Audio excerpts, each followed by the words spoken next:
Hello friends, कैसे हो आप लोग। दोस्तों, आज ये जो वीडियो है हम उसमें बात करने वाले हैं इंसान की असली संपत्ति क्या है। हम्म देखो दोस्तों, दो तरह की संपत्ति होती है। एक मटेरियल संपत्ति, रुपया, पैसा, प्रॉपर्टी, ये सब जो आपने इकट्ठा किया। और एक दूसरी होती है आत्मिक संपत्ति। अगर हम और सीधे सीधे शब्दों में कहो तो वो असली धन क्या है जो हर किसी को कमाना चाहिए। असली धन वो है जो आपके जीवन को धन्यता से भर दे, जो आपको धन्य महसूस कराए, जो आपको लगे कि आपका जीवन धन्य हो गया। आप पूरी ईमानदारी से अपने आप को पूछो, क्या आपको ऐसा लग रहा है कि आपका जीवन धन्य हो चुका है? पूरी ईमानदारी से। क्या आपके अंदर से कभी आत्मा से एक आवाज़ उठी है, अंदर आत्मा से, कि वाह प्रभु, थैंक यू वेरी मच, एक बढ़िया सा जीवन मुझे दिया, मुझे मिला, मैं धन्य हो गया। पूरी ईमानदारी से हमें ये बात अपने आप को पूछनी चाहिए, है कि नहीं। देखो दोस्तों, जहाँ तक मैंने जीवन का अनुभव किया है, मैं एक चीज़ समझाऊं कि जो भी संपत्ति आपने मेहनत से, ईमानदारी से, न्यायपूर्वक,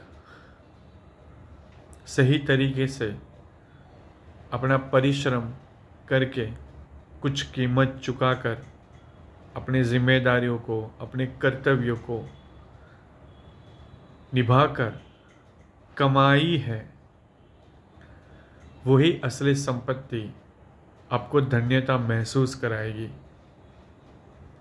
अगर आपने कुछ लूट कर, चोरी करके, अनैतिक तरीके से, या तो जो आपका अधिकार क्षेत्र में नहीं था उसे लेकर, या किसी को मैनिपुलेट करके, किसी को मूर्ख बना के, या किसी को धोखा दे के, चालाकी करके, या तो अपनी जिम्मेदारी, अपने कर्तव्यों को ना निभाने के बाद भी आपने जो संपत्ति इकट्ठा की है, वो संपत्ति हमेशा एक बोझ लगेगी। आपकी आत्मा उसे नहीं स्वीकार करेगी, चाहे आपको कितना ही खजाना क्यों मिल जाए। पर अगर वो सही तरीके से नहीं है तो वो खजाना एक बोझ ही लगेगा। क्योंकि प्रकृति का एक नियम है कि जो आपने सही तरीके से, मेहनत से, न्यायपूर्वक, परिश्रम से, कीमत चुकाकर, अपने कर्तव्यों को निभाकर जो भी परिश्रम से अर्जित किया है, वही आपके जीवन को धन्यता महसूस कराएगी। राइट? चाहे वो मटेरियल संपत्ति हो, चाहे आत्मिक संपत्ति हो।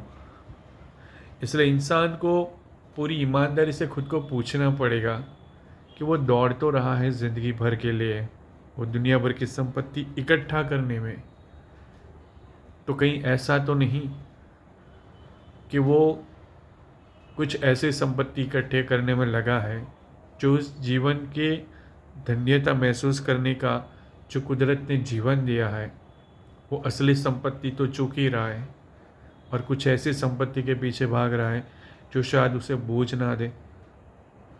कई बार लोग कहते हैं कि लोग हमारी संपत्ति पर नज़र बना के बैठे हैं। मैं आपको एक सच बताना चाहूँगा, प्रकृति का नियम।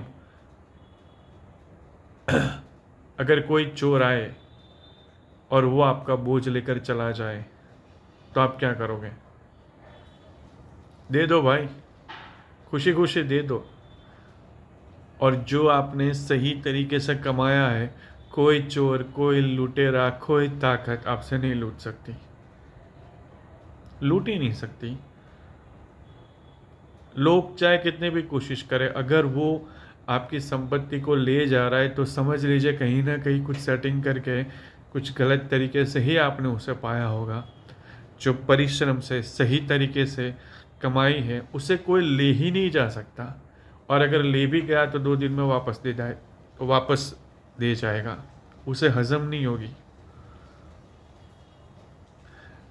तो दोस्तों ये बात समझ लेना बहुत ही ज़रूरी है कि जो आपने परिश्रम से, नैतिकता से, सही तरीके से, एथिकल तरीके से, न्यायपूर्वक अपनी जिम्मेदारी निभाकर कुछ कीमत चुकाने के बाद कमाई है, वही संपत्ति आपको धन्यता महसूस कराएगी। चाहे वो प्यार हो, चाहे अपनापन हो, चाहे रिश्ते हो, चाहे पैसे हो, चाहे प्रॉपर्टी हो, चाहे नॉलेज हो, चाहे स्किल हो, चाहे डिग्री हो, चाहे सम्मान हो, चाहे कुछ भी हो, दया करुणा कुछ भी। तो हमेशा याद रखना दोस्तों कि ये एक जीवन मिला है, उसमें उसी संपत्ति के पीछे भागो जो रोज़ रोज़ आपके जीवन को धन्यता से भर दे।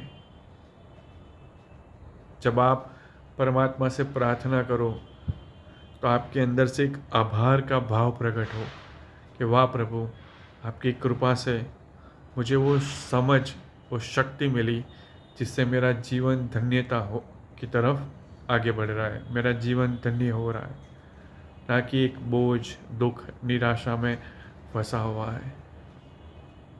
ठीक है दोस्तों, शायद ये वीडियो आपको कुछ क्लैरिटी दी होगी।